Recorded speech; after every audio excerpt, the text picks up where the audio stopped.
धीरे धीरे से मेरी जिंदगी में आना। গানের সুরে চোখ বন্ধ করে শুধু উপভোগ করতে ইচ্ছা হয় এমন মধুর কণ্ঠ যে কেউ প্রথমে ভাবতে পারে হয়তো বিখ্যাত সঙ্গীত শিল্পী কুমার শানু গান গাচ্ছে। যাবে এ কুমার শানু নয়, নওগাঁর মিঠুন চন্দ্র সুর তুলছে তার খালি গলায়। एक तेरे सिवा कोई नाम नहीं।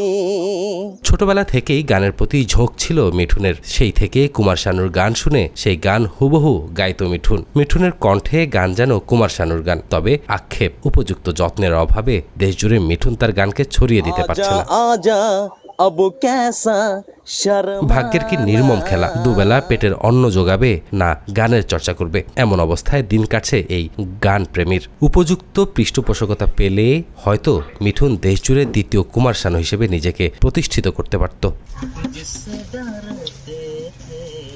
চায়ের দোকান কিংবা ঘরে সব জায়গাতেই মিঠুনের দুই ঠোঁটে গান লেগেই থাকে। মিঠুনের গান শুনে মুগ্ধ স্থানীয়রা। তার কণ্ঠে গান শুনলে মন খারাপ থাকলে আমরা মুগ্ধ হয়ে যাই। ছোটবেলা থেকে আমি দেখে আসতেছি যে কিছু করুক বা না করুক তার মুখে গান থাকবেই। মিঠুন বর্তমানে উন্মুক্ত বিশ্ববিদ্যালয়ের অধীনে নওগাঁ সরকারি কলেজে মাস্টার্সে অধ্যয়নরত। মিঠুনের কণ্ঠের গান শুনে স্থানীয়রা তাকে দ্বিতীয় কুমার শানু হিসেবে স্বীকৃতিও দিয়েছে।